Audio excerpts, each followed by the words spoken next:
If you are tired to cook, then buy the Meatballs Nashville hot chicken recipe. See? Oh.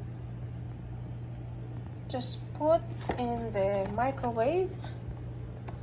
See? With white meat chicken and fairy sauce. Homestyle mashed potatoes. See? So it's just 4. You see here? The instruction is just 4 minutes. You already have your Nashville hot chicken. See? It's so spicy, hot and spicy, guys. I really love hot and spicy.